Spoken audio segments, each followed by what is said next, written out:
a mensagem também. Glória a Deus. Então, Atos dos Apóstolos, fica logo depois do Evangelho segundo escreveu São João. Tem Mateus, Marcos, Lucas, João e Atos dos Apóstolos. Capítulo número 3, verso de número 1 em diante, diz assim a palavra do Senhor. Olha só o que diz.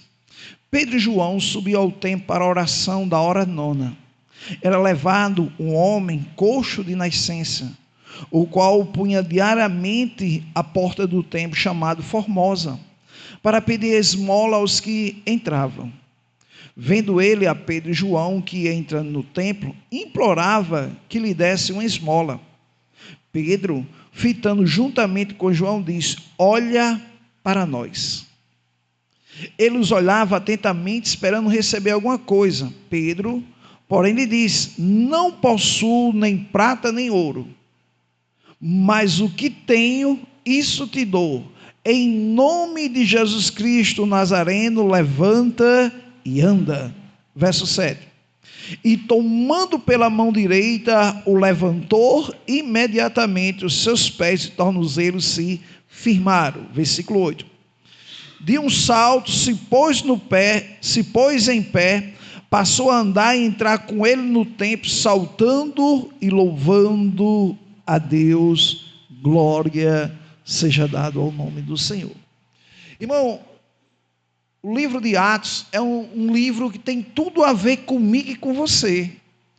O livro de Atos dos Apóstolos é o início da igreja. Por isso que quem já leu a Bíblia sabe que em Atos capítulo 2, que desceu o poder de Deus, a glória de Deus, lá no dia de Pentecostes, e todos foram cheios do Espírito Santo, e começaram a falar em outras línguas. Irmão, 120 irmãos estavam cheios do poder de Deus.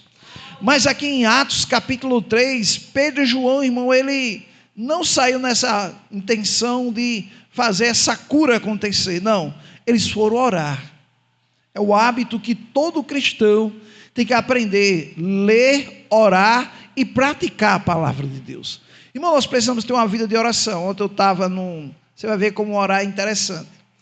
Ontem eu estava num congresso, começou de 2h30 da tarde, foi até 9 horas da noite. E eu saí de 9 horas, porque minha esposa estava chegando, mas acho que foi até 9h30. E 9 horas eu tive que voltar. Mas chegou um momento lá que nós tiramos um momento para orar.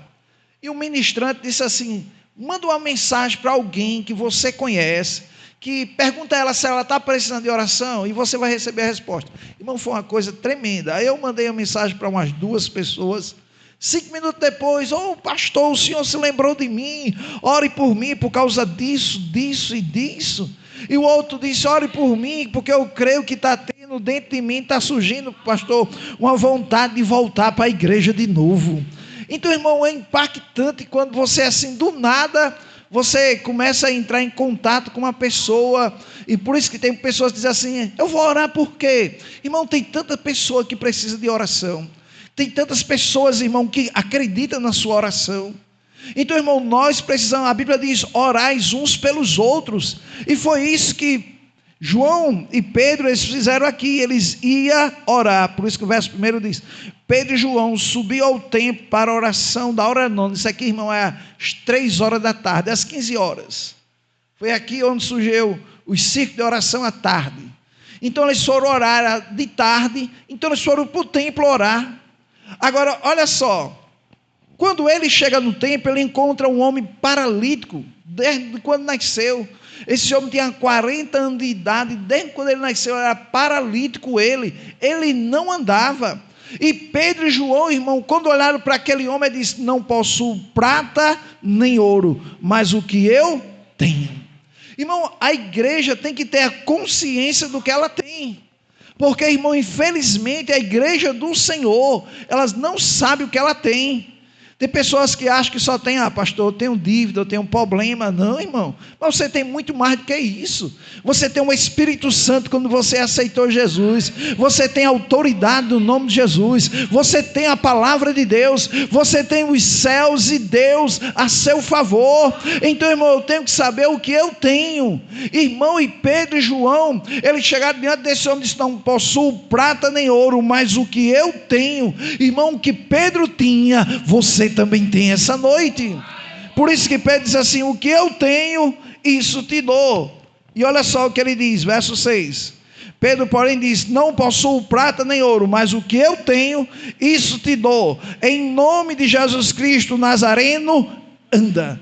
Mas você sabia, irmão, que até aí o paralítico não tinha andado?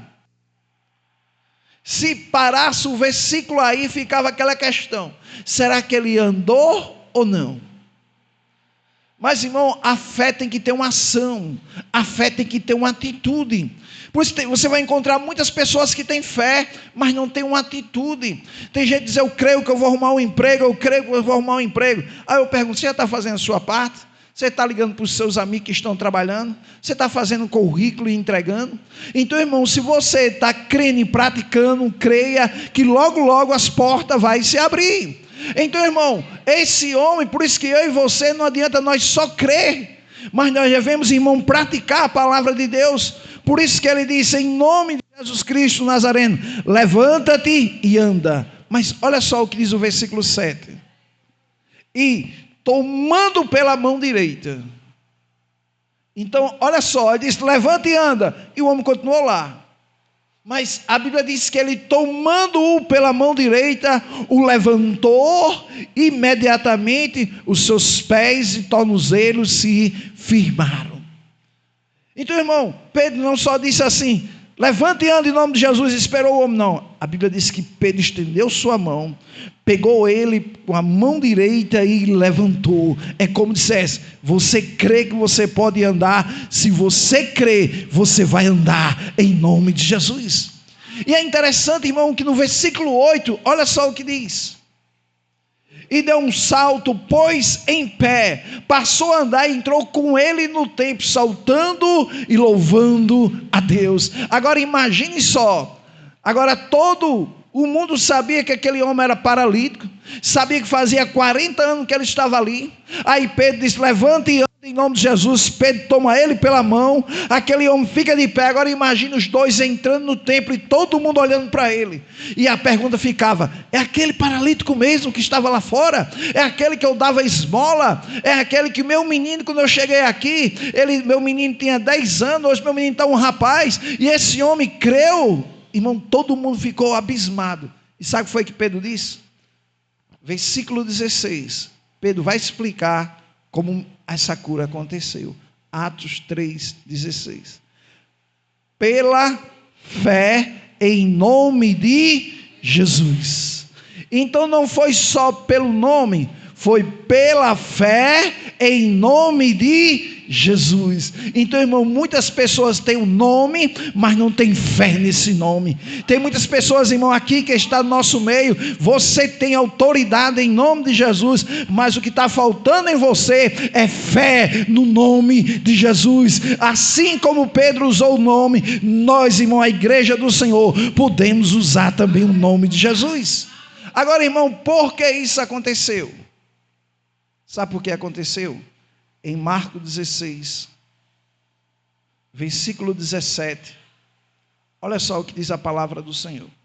Marcos 16, versículo 17, diz assim: estes sinais hão de acompanhar aqueles que, diga assim, eu sou essa pessoa. Então, irmão, ele não disse aqui quem é a pessoa, é um sujeito oculto.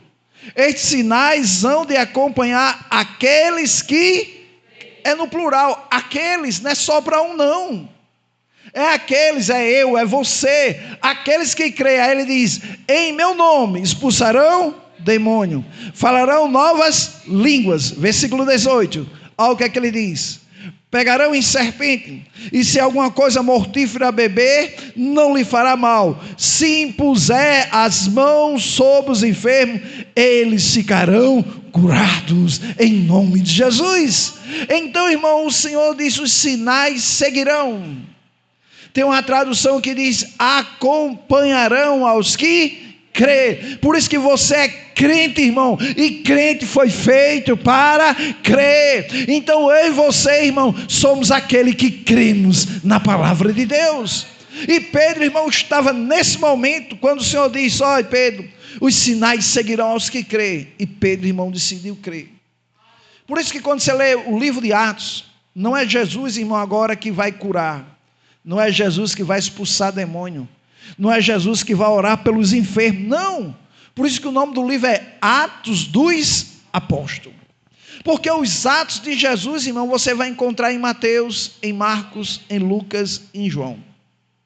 Lá em Mateus você vai ver Jesus curando. Em Marcos você vai ver Jesus curando. Em Lucas você vai ver Jesus curando. Em João você vai ver Jesus curando. Mas no livro de Atos já começa, irmão, Jesus subindo ao céu. Olha o que diz em Atos 1, verso 6. Não, Atos 1, 8. Para a gente ganhar tempo. 1, 8. Atos dos Apóstolos. Capítulo 1, versículo 8. Olha o que ele diz. Mas recebereis o quê? Poder. Irmão, ele chegou para os discípulos e disse: olha, vocês vão receber poder. O que era o poder aqui? Era o batismo com o Espírito Santo. Eu creio aqui que todos já são batizados. Ou tem alguém ainda que não é? A irmã não é não? Mas você crê? Crê? Você crê que pode ser batizada hoje? Você é batizado com o Espírito Santo? É batizado com o Espírito Santo? É? Amém. Então olha só. Olha, diz: mas recebereis poder ao descer sobre vós o Espírito Santo. E sereis minhas o quê? Testemunhas. Tanto em Jerusalém como em toda a Judeia, Samaria e até aos confins da terra. Versículo 9, olha o que diz. Dita essas palavras, foi Jesus, olha só, elevado às alturas à vista deles, e uma nuvem cobriu dos seus olhos. Versículo 10. E estando eles, os discípulos, com os olhos fitos no céu, enquanto Jesus subia, eis que 2 varões vestidos de branco, 2 anjos, um na direita e outro na esquerda, vestidos de branco, se puseram ao lado deles. Olha o que é que eles disseram. Eles disseram: varões Galileu, por que estáis olhando para as alturas? Esse Jesus, que dentre vós foi assunto ao céu, virá do modo como visto que subir. Então Jesus subiu numa nuvem, ele vai voltar em uma nuvem. Jesus subiu com os anjos, Jesus vai voltar com os anjos para buscar a sua noiva, a sua igreja, que somos nós. Então, irmão, enquanto ele não volta, nós estamos aqui para dar continuidade, irmão, que Jesus começou. Jesus, irmão, foi um modelo, foi um exemplo. E olha o que é que ele diz em João capítulo 14, versículo 12.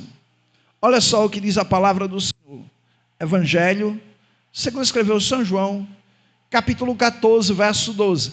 Em verdade vos digo que aquele, mais uma vez sujeito ao culto, quem é aquele? Eu, você. Aquele que crê em mim fará também as obras que eu faço, e outras maiores farão, porque eu vou para junto do Pai. Então olha só o que ele diz: em verdade vos digo, que aquele que crê em mim, quem crê em Jesus aqui. Então, irmão, essa pessoa é você, essa pessoa sou eu, essa pessoa somos nós. Por isso que ele disse: em verdade vos digo, aquele que crê em mim fará também as obras que eu faço, e outras maiores fará, porque eu vou para junto do Pai. O que é que ele está dizendo? Ó, igreja, eu vou me embora, mas eu quero dizer uma coisa para você: o que eu comecei não vai parar, vocês vão dar continuidade, porque quem crê em mim fará as mesmas obras. Irmão, e Pedro foi o primeiro. Por isso que, irmão, Pedro, ele não duvidou. Pedro, irmão, ele, preste bem atenção, irmão, a palavra não foi feita para ser testada. Não é como um teste que você vai instalar energia e vai colocar o teste ali para saber se tem energia ou não. Não, irmão, a palavra foi feita para ser praticada. Sabe por quê? Sabe por que eu não posso ter dúvida? Porque ela é a verdade. Como ela é a verdade, então o que ela fala é uma verdade. Por isso que, olha só o que diz em Lucas, capítulo 4, versículo 13. Glória a Deus. Lucas, passado que foram as tentações de toda sorte, apartou-se dele o diabo até o momento oportuno. Preste atenção no que a Bíblia está dizendo. Jesus, quando foi tentado, e ele resistiu o diabo com a palavra, o diabo, irmão, ele correu. O diabo correu porque toda vez que o diabo tentava Jesus, Jesus dizia: está escrito. Está escrito, está escrito que nem só de pão viverá o homem, está escrito, só o Senhor teu Deus adorarás, só a Ele prestarás louvor, está escrito, não tentarás o Senhor teu Deus. Então, irmão, assim como Jesus botou o diabo para correr, se eu e você agir como diz a palavra, e como é que diz a palavra? Tiago, capítulo 4, versículo 7, olha só o que ele diz. Tiago, já é quase no finalzinho da Bíblia, logo depois de Hebreus, capítulo 4, versículo 7 diz assim: sujeitai-vos, portanto, a Deus, mas resisti ao diabo, e ele o quê? Fugirá de vós. Irmão, como é que eu resisto o diabo? Diga assim: com a palavra. Então, irmão, eu resisto o diabo não é com choro, não é fazendo de morto, é com a palavra. Então, com a palavra, você bota o diabo para correr da sua vida, da sua casa, do seu lar, da sua família. Então, quando você diz: diabo, aqui você não tem vez, irmão, ele tem que correr, em nome de Jesus. Por isso, irmão, que eu e você, nós temos autoridade. Em Lucas, capítulo 10, versículo 19. Olha só o que diz a palavra do Senhor. Lucas, capítulo 10, verso 19. Eis aí, vos dei o quê? Diga assim: eu tenho autoridade em nome de Jesus. Então, irmão, você precisa ter essa consciência que você tem essa autoridade. Não é só o pastor que tem autoridade, não é só o presbítero que tem autoridade, não é só o diácono que tem autoridade, não é só o evangelista que tem autoridade. Não, irmão, quem tem autoridade é a igreja do Senhor, e você faz parte da igreja do Senhor. Então, assim como o pastor tem autoridade, você também tem autoridade. Por isso diz aí: eis aí vos dei autoridade para pisar serpentes e o quê? Escorpiões. Serpente, irmão, simboliza o diabo, escorpiões é os demônios. Então, por isso que você tem tanto autoridade contra o diabo, contra o demônio. Aí ele diz: e sobre todo o poder do maligno, e nada.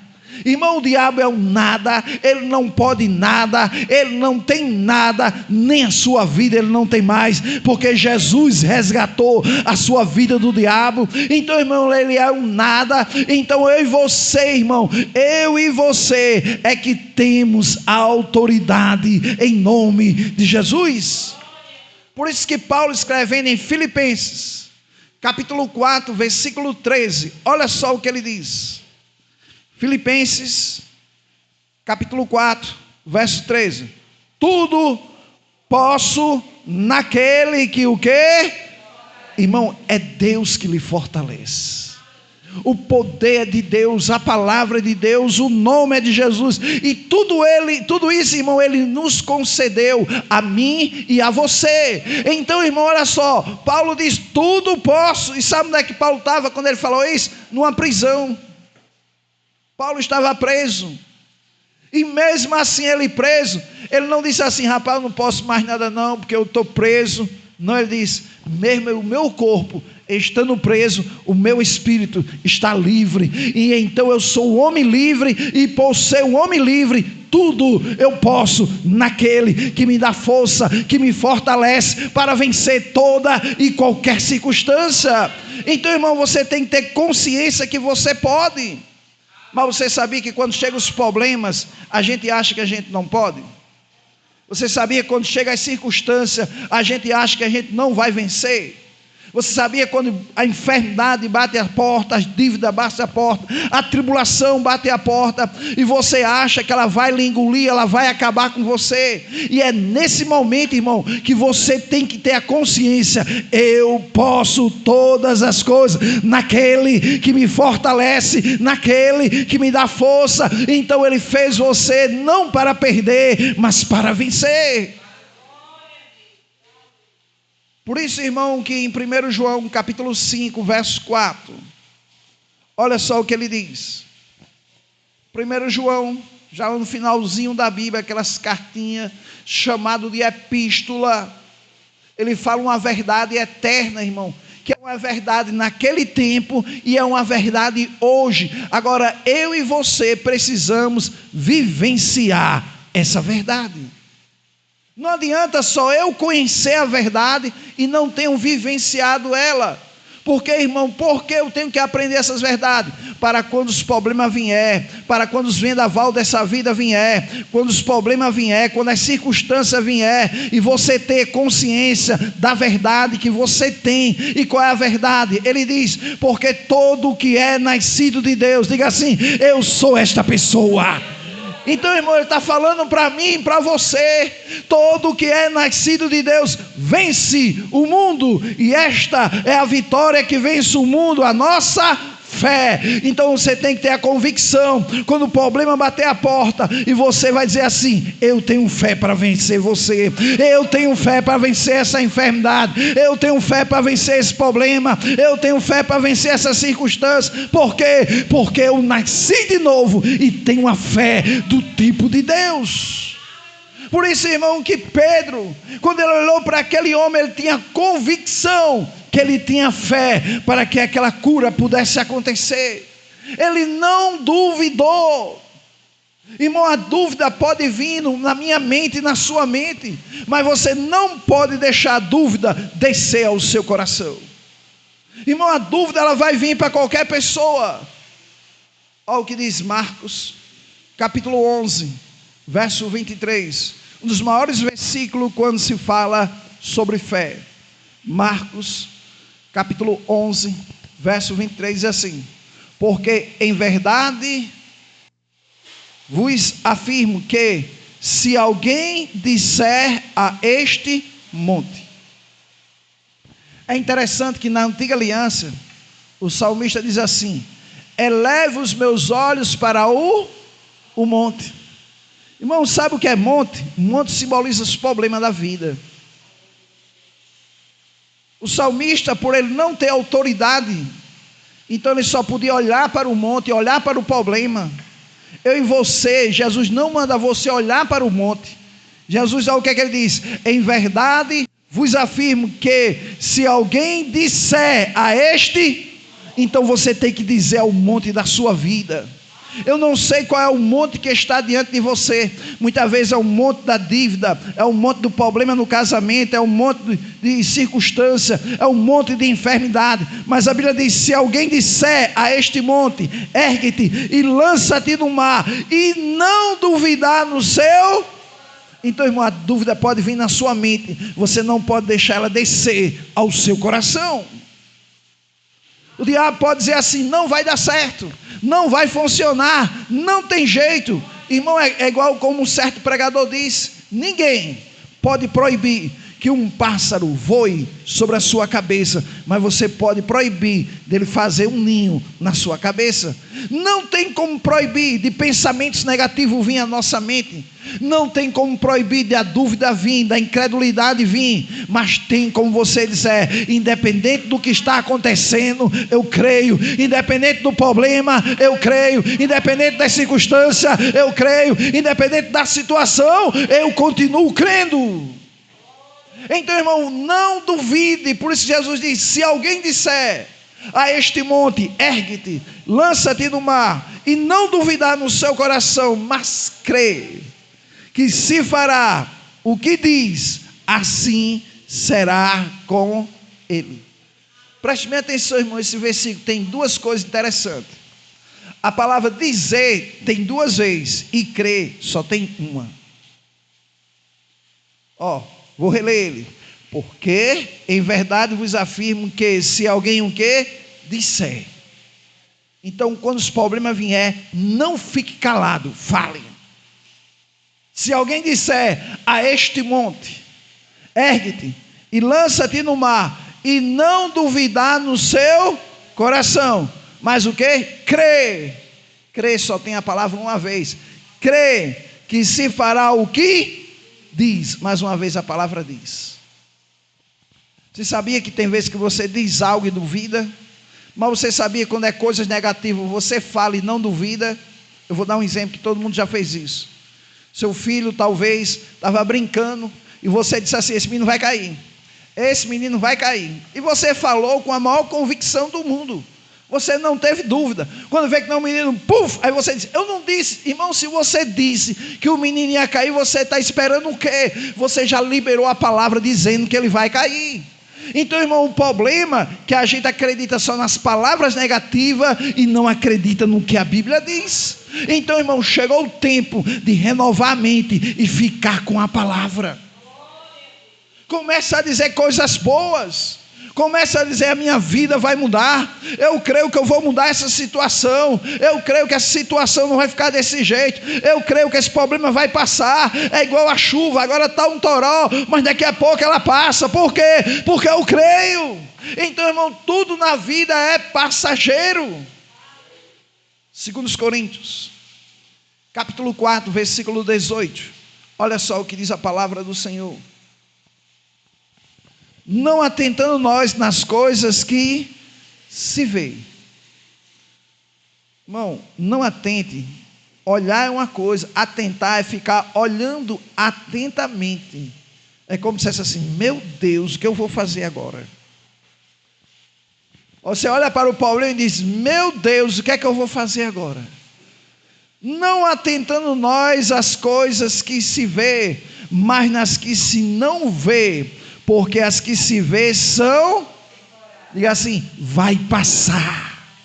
Irmão, não sei qual é o problema que você está enfrentando, mas se você permanecer na palavra, se você permanecer crendo na vitória, vai passar. O problema vai passar, a circunstância vai passar, a enfermidade vai passar. Por quê? Porque é temporal. Somente a palavra de Deus, irmão, é eterna. Por isso que ele diz: não atentando nós nas coisas que se vê, mas nas que se não vê, porque as que se vê são temporais e as que eu não vejo são eternas. Por isso que você tem uma vida eterna, uma salvação eterna, um Deus eterno, uma fé eterna. Então, irmão, o nosso nome está escrito no livro da vida, que é eterno. Então, irmão, a eternidade nos aguarda. Então, irmão, tudo nessa vida é passageiro. Você não foi o primeiro problema que você está enfrentando. Você já enfrentou outros piores e venceu. O maior exemplo, irmão, nós somos uma geração que você tem uma história para contar para os seus filhos. Você vai chegar um dia e vai dizer: rapaz, houve uma doença que foi mundial, um bocado de gente morreu, mas eu venci, porque Deus me deu a vitória. Seu filho não vai entender isso, porque ele nunca viu. Para a humanidade o que chegou foi algo assim sobrenatural. Ninguém nunca imaginava que ia ser um negócio mundial. Não era só no Brasil, era no mundo todo. Mas lembre-se, irmão, que as coisas do mundo não é maior do que as coisas de Deus, do que os problemas do mundo não é maior do que Deus, de que a enfermidade não é maior do que Deus, de que as circunstâncias não são maior do que Deus. Então, irmão, fique com a palavra, porque a palavra de Deus, irmão, ela é eterna. Por isso que eu e você, irmão, Romanos, capítulo 10, verso 17. Olha só o que Paulo diz: assim A fé vem pela pregação, e a pregação pela palavra de Cristo. Então a fé vem pelo ouvir. A incredulidade também vem pelo ouvir. Talvez seu pai olhou para você e disse: você nunca vai ser ninguém na vida, você não pode, você nunca vai ter algo na vida. Talvez seus irmãos já disse isso, sua mãe, seus pais, porque você fez algo errado, e quando você fez algo, ele disse: está vendo, você é um desastrado, você nunca vai vencer na vida. E você, tem uns que deu crédito a isso, tem outros que disse: não, eu vou mostrar que eu vou fazer a diferença. E teve outros, irmão, que fez a diferença, mas teve uns que ficou com essa palavra no seu coração. Aí cresceu acreditando que não pode, cresceu acreditando que sua vida não vai mudar. Por isso que hoje tem muitas pessoas com depressão, tem gente com ansiedade. A depressão, irmão, sabe o que é a depressão? É algo lá do passado que lhe fere agora no presente. É algo que aconteceu lá atrás, que está lhe ferindo hoje. E sabe por que ele fere? Porque você nunca esqueceu de deixar ele lá atrás. Você fica carregando ainda com você, crendo ainda que é aquela mesma pessoa, que nunca vai ter nada na vida, que nunca sua vida vai mudar. Aí você anda deprimida. Por isso que as pessoas veem você sorrir, é uma alegria. Porque, rapaz, até que fim eu estou vendo o irmão sorrindo, a irmã sorrindo. Por quê? Tem gente que acha que a vida toda você tem que estar de mau humor, revoltado. Não, irmãos. A Bíblia diz em 1 Tessalonicenses capítulo 5, versículo 17. Olha só o que diz a palavra do Senhor. Ó o que é que ele diz. Orai sem o quê? Por que, irmão, devia orar sem cessar? Porque naquele tempo, o que é que acontecia? As pessoas iam para o templo uma vez por ano. E elas não tinham o privilégio de sempre estar no templo orando. Mas depois que o véu se rasgou do alto a baixo, eu e você agora temos o privilégio de orar a qualquer hora, de manhã, de tarde, de noite. Então, irmão, o pessoal ficou tão alegre com isso. Aí, olha só o que Paulo disse a ele, versículo anterior, 16 agora. Olha o que é que ele diz. Regozijai-vos o quê? Tem outra tradução que diz: alegrai-vos sempre. Você sabe o que é sempre? Não é só alegre quando você recebe pagamento, não. Não é só alegre porque a gente fica alegre na sexta-feira. Mas, irmão, que todo o seu dia seja uma sexta-feira. Porque tem muita gente que só se alegra na sexta, porque a maioria não trabalha no sábado. Aí diz: eita, chegou sexta, sextou, aleluia, sábado e domingo eu vou acordar mais tarde. Então muitas pessoas estão alegres na sexta, mas quando fala a segunda, aí, vixe, tem que trabalhar. Ai, já chega no domingo à noite já triste. Meu Deus, amanhã é segunda.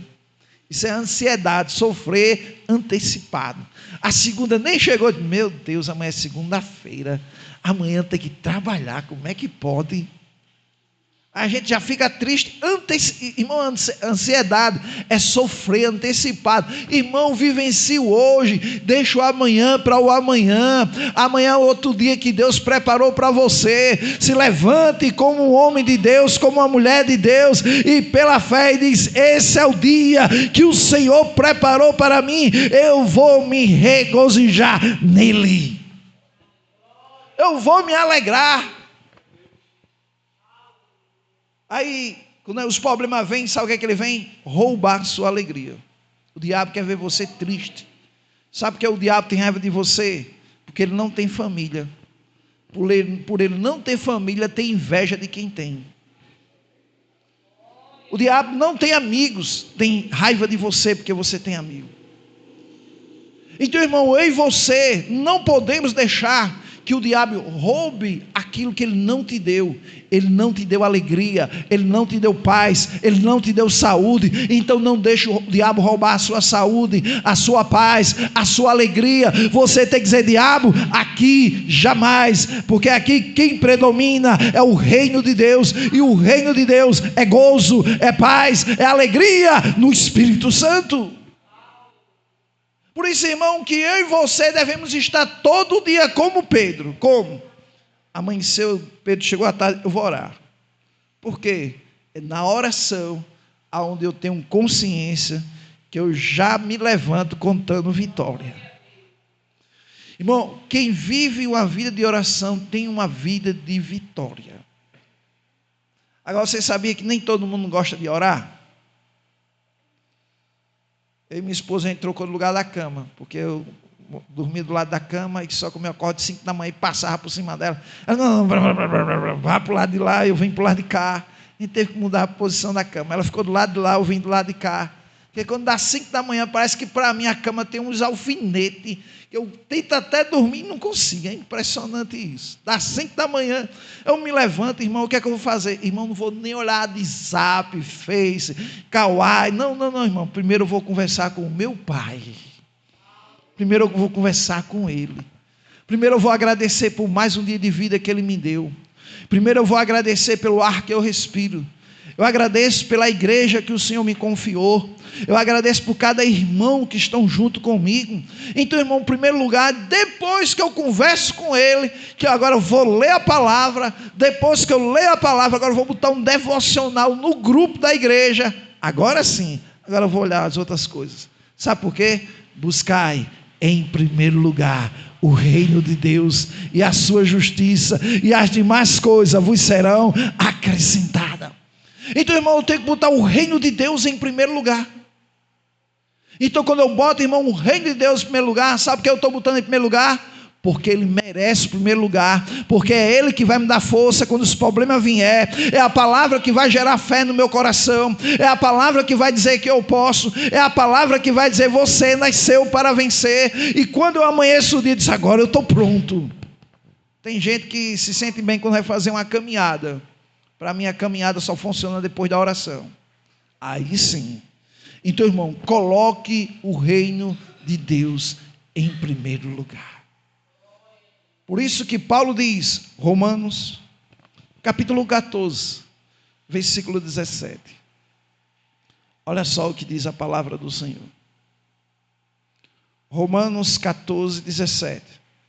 Porque o reino de Deus não é comida nem bebida, mas é o que? Justiça. Quem é a justiça de Deus aqui? Justiça. Depois paz. Quem tem paz? Segundo lugar, quem tem alegria? E quem tem o Espírito Santo habitando dentro de você? Então, irmão, você é a justiça de Deus. Você tem paz, você tem alegria, você tem o Espírito Santo de Deus. Então, irmão, você tem isso. Você não vai ter, você já tem. Agora, os problemas dessa vida quer roubar a paz que você tem. Os problemas dessa vida, quer ver um exemplo? Jesus passou por isso. Jesus tinha acabado de ministrar, entrou no barco, ele disse: passamos para outra margem. Ele pega um travesseiro e vai dormir. Quando ele vai dormir, sabe o que acontece? O mar fica bravio, o vento fica forte. E sabe o que é que ele está? Você acha que ele deixou de dormir por causa disso? Não, ele continua dormindo. Os discípulos, por não confiar na palavra, foram lá e chamar Jesus: Senhor, Senhor, não te importa que estamos perecendo? Jesus acorda, repreende o vento, acalma o mar. Preste bem atenção, Jesus acorda, repreende o vento, acalma o quê? O mar. Diga assim: o que Jesus fez, eu posso fazer também. Por isso que Pedro, irmão, não chamou Jesus para curar aquele homem. Pedro disse: em nome de Jesus Cristo, o Nazareno, levanta e anda. Jesus repreendeu o vento, acalmou o mar. Ao discípulo disse: quem é esse? Que até o vento e o mar... Por que ele disse até o vento? Porque a figueira já tinha obedecido. Ele amaldiçoou a figueira e ela morreu. E os discípulos ficaram: mestre, a figueira que o Senhor amaldiçoou secou desde a raiz. Aí Jesus disse: se alguém disser a este monte, ergue-te e lança-te no mar, e não duvidar no seu coração, mas crê que vai acontecer o que você diz, assim será na sua vida. Aí Jesus chega, repreende o vento, mas quem disse que vento tem ouvido? Quem disse que mar tem ouvido? Irmão, mas quando Deus fala, tudo obedece. E quando você fala, tudo obedece também. Por isso que o discípulo diz: quem é esse que até o vento e o mar lhe obedece? Irmão, a questão não é quem é ele, a questão é quem somos nós. A maioria dos filhos de Deus não sabe quem ele é. Ele não sabe se é o vitorioso ou se é o derrotado, se é o doente ou se é o curado, se é aquele que está caído ou se é aquele que está em pé, se é aquele que a dívida está paga ou se é aquele que é mais do que vencedor. Irmão, quem somos nós? Não mude sua atitude, não mude sua identidade. Você é, irmão, o que a palavra diz que você é. Não é os problemas dessa vida quem vai dizer quem você é, não. Porque os problemas, quando ele vem, então quando os problemas vier, eu sou um derrotado. Então quando os problemas passam, eu sou um vencedor. Aí vem outro problema, eu sou um derrotado. Aí os problemas passam, eu sou... Mas peraí, irmão, decida quem você é. Irmão, mesmo diante dos problemas, eu sou um vencedor. E os problemas passam, eu continuo sendo o que eu sou. Eu não mudo minha identidade.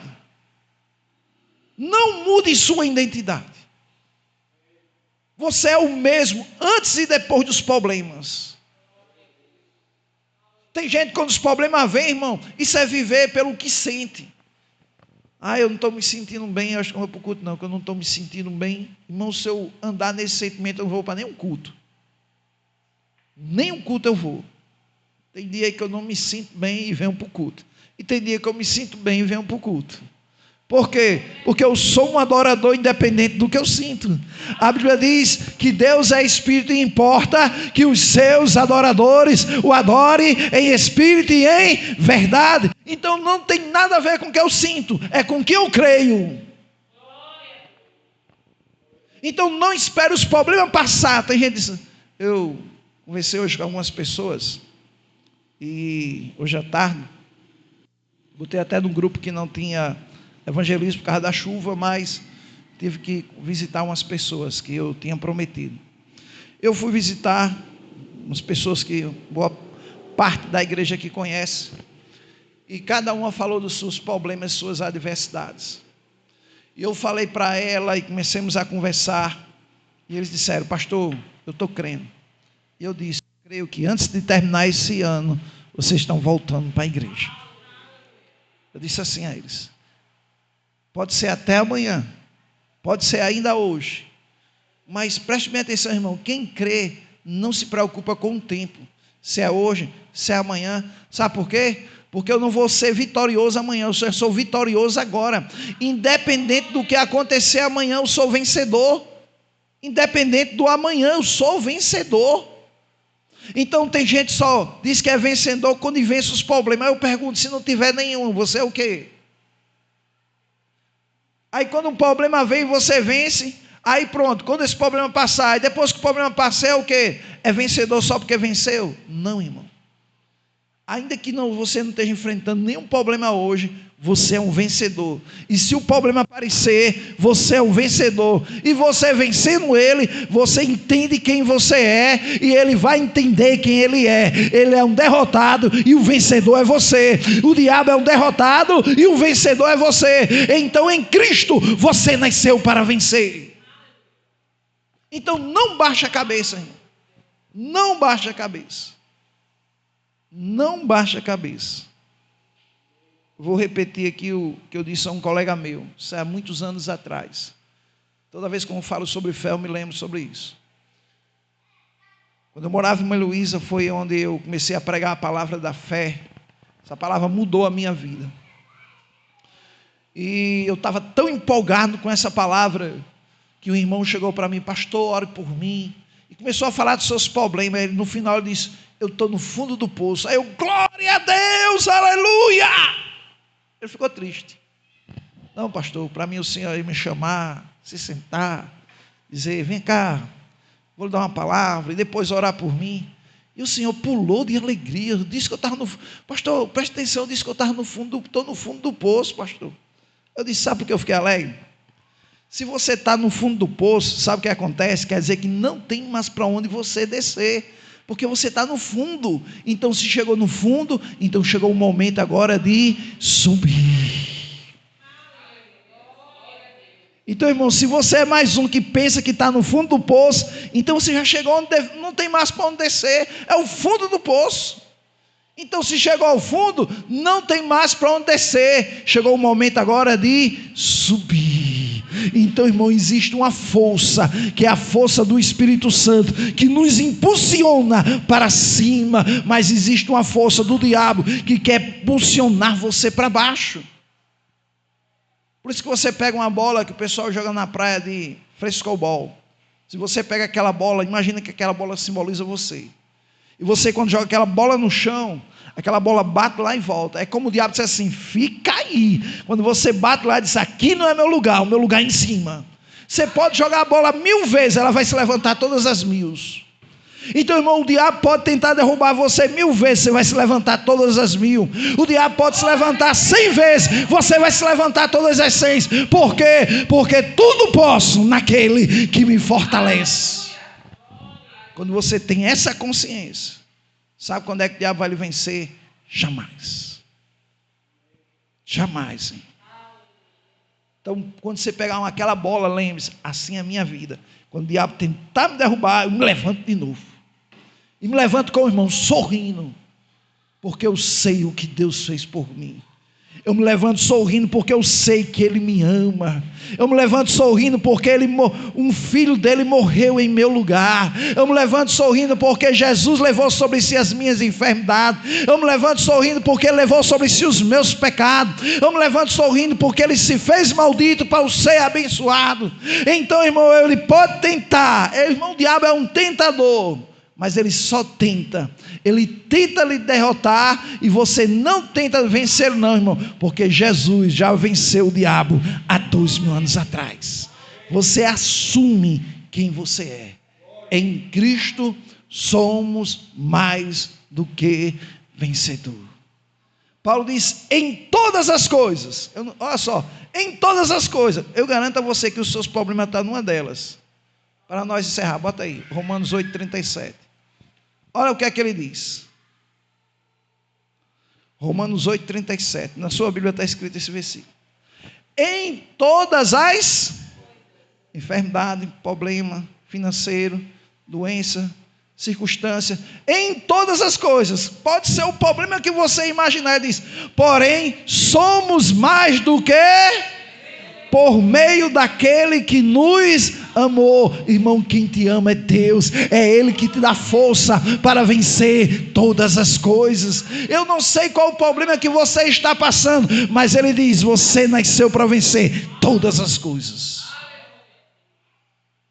Então não ande, irmão, com a cabeça baixa. Não, irmão, começa a sorrir. E o diabo vai, sabe como é que acontece? O diabo vai ficar doido. Eu não entendo, eu faço de tudo para fulano de tal estar chateado, ele está sorrindo, eu não estou entendendo isso. Eu faço com que as dívidas venham, que o dinheiro atrase, eu faço com que os problemas venham, e a pessoa ainda está sorrindo, eu não estou entendendo. Sabe por que ele não vai entender? Porque ele não entende Deus, ele não entende fé. Então comece a sorrir, mesmo no meio da adversidade.